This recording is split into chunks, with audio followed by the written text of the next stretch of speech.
So, thesis topics, bro. I'm having a terrible time trying to figure out what I'm gonna do for mine. So, I'm gonna need you to show me yours so I can get some inspiration in life. What you want me to? Oh, yeah. Well, back to thesis topics. For thesis topics, we're going to have. I just need to go over it. The point of thesis topic is to have you investigate, research, and come up with answers to help the architecture and maybe the world as an academic community through projects and research. Now, for mine, so we can give you some context, I guess, is floating cities and architecture. Is why I began my thought process.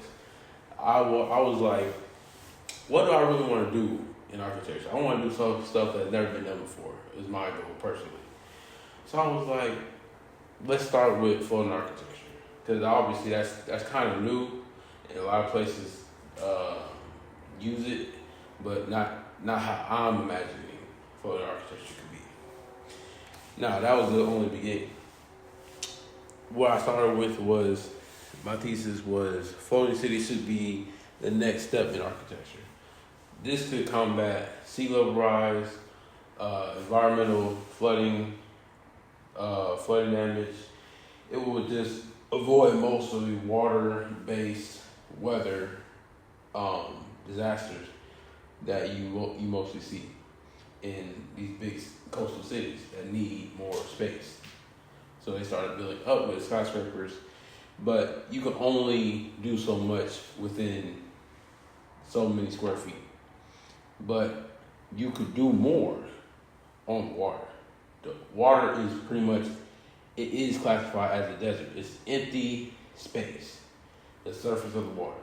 Now below it, that's a completely different thing. Going on to the next slide. Relevance. What's the relevance? I just talked about that. Safety, land, conservation. You won't be building on land, so you can use that land for other things, other means. Farmland, agriculture, wildlife, pretty much anything except construction. Where do you design? The point of this is to combat places that are overcrowded. Was my original design concept. Now it's changed. It got a little more specific. Now, feasibility. What materials and stuff you're going to use? Obviously, you need stuff to float, so concrete, foam, steel, air, like that's pressurized steel floats. So, take those floating materials and put them in design with those materials to create the floating. When you say float like a boat on the water? Float as in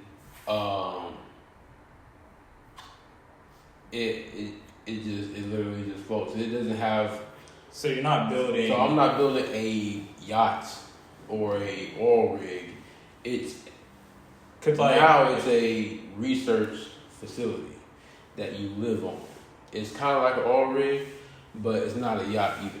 Okay, yeah, because that's my question was going to be like, what's keeping this from like moving around? Because oil rigs are connected to the ground, and then I was saying like, is it like a boat? Because obviously a boat just floats in the water and moves with the currents. Floats in the water, but this is going to have its own propulsion system. Obviously, it still needs to move.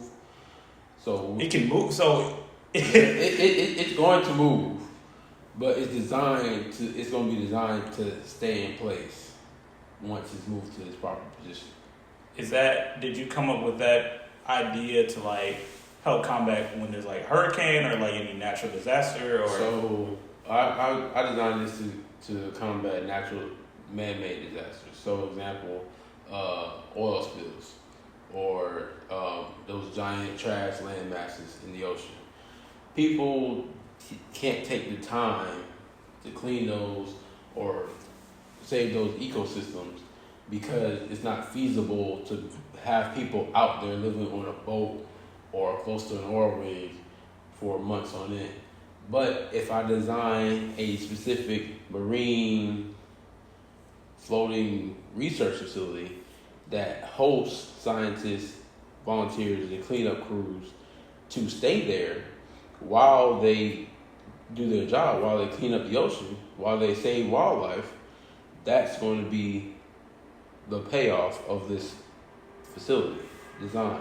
So it's going to be a mini town for research and sustainability. Okay. So that's where I got my most recent. That is my most recent summary of what this is for.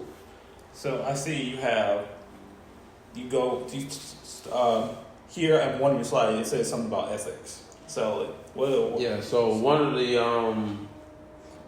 things I'm gonna have to come back is ethics. So is it going to impact the environment? What's the environmental impact? Pretty much is what's the ethical dilemma about it? Is it going to be protected by like the local Navy? Are we going to send the officers out there with them to protect them? Obviously, that's one. And then what's the environmental impact? Do they have like police officers on research vessels? Or Yeah, they're called Coast Guard. But what about like if I'm in the Antarctic or I'm in space? It's still the Coast Guard. But they're saying there's still. I mean, there's different specific branches for specific tasks, but it's still. No, my question is, like on space station, is there a guard there? Yes, the astronauts are the guard. They're classified. They have multiple titles. Okay, so if I live in like, I'm a researcher in the middle of the Arctic. Mm-hmm. Is there a guard there? Yes. So there's somebody, okay. Because like when I think of these facilities, I'm like, in my mind, I think of it as like a perfect world and you don't need security on it. Yeah, but in reality, there's pirates on the ocean. So if there was any like pirate situation, you don't want, because pirates run up on oil tankers and big ships all the time.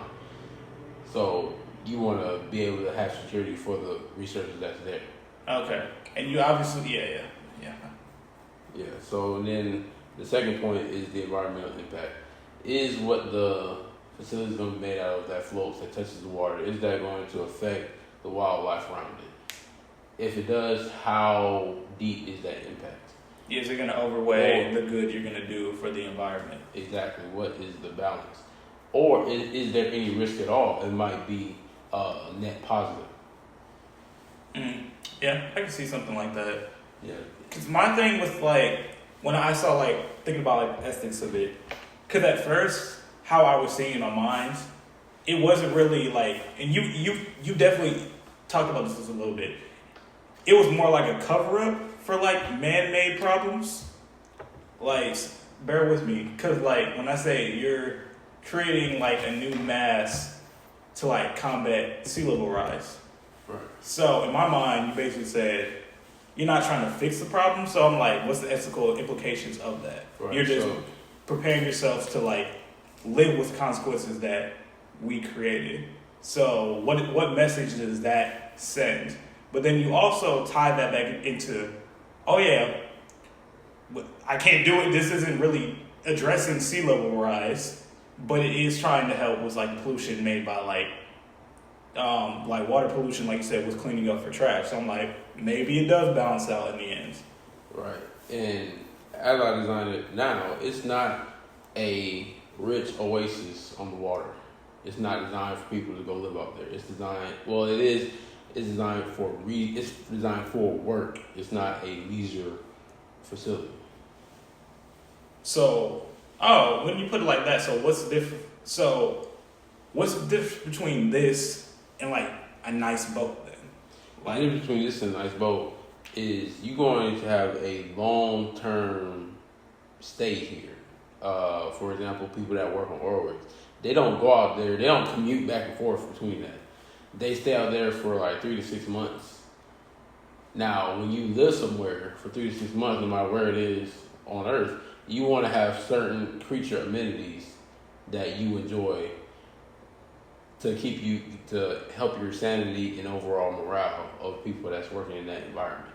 Mm-hmm. You don't want to go work somewhere for 6 months and you can't get some candy, or you can't get some fruit or some healthy meals. You want to be able to sustain yourself positively while also doing your job. Okay, makes sense. Yeah, so now going on to originality. This is a pretty original topic, I guess. There are several examples across the world. Switzerland, Sweden, a few places in Europe, Versailles. I think it's Versailles.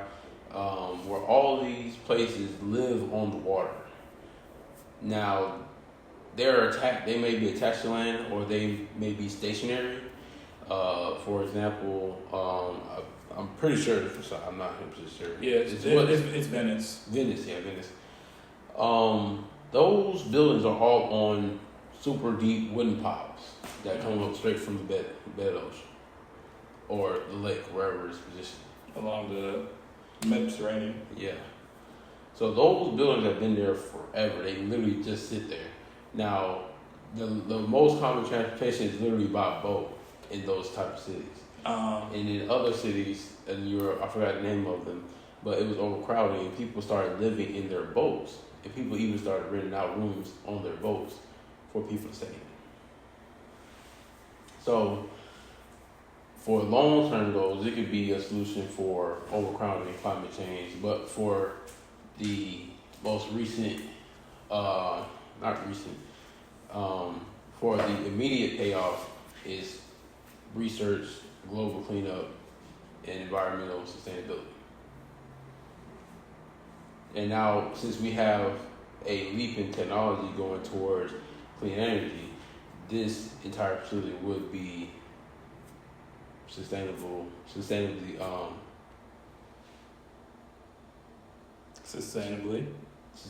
sourced, I guess, or I was thinking about mine, but I don't think that's the word either.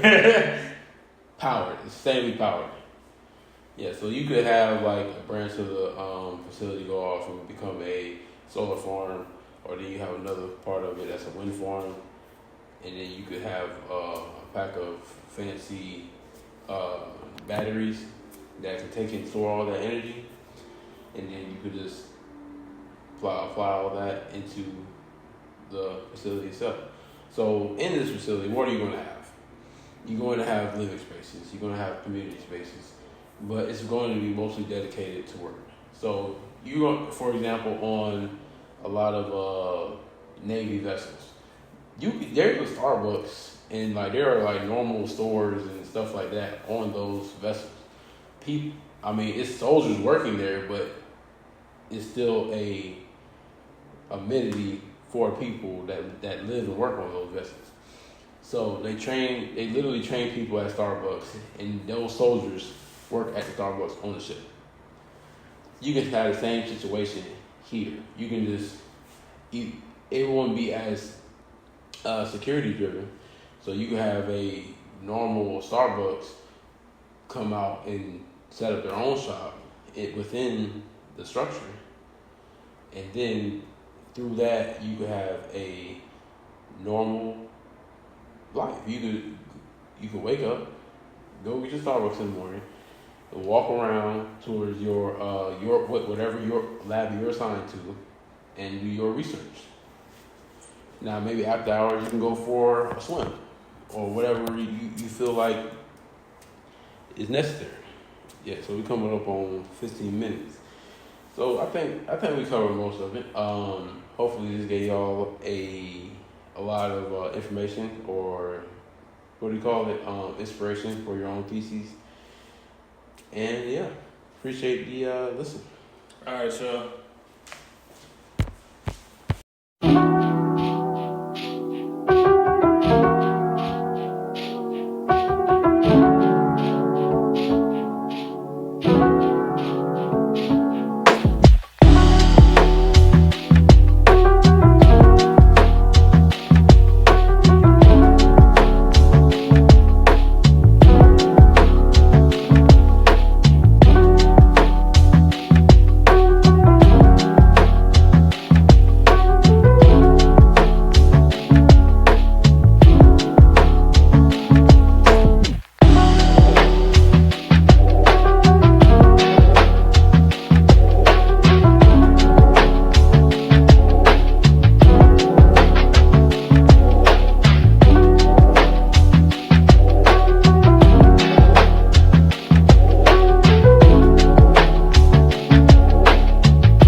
you.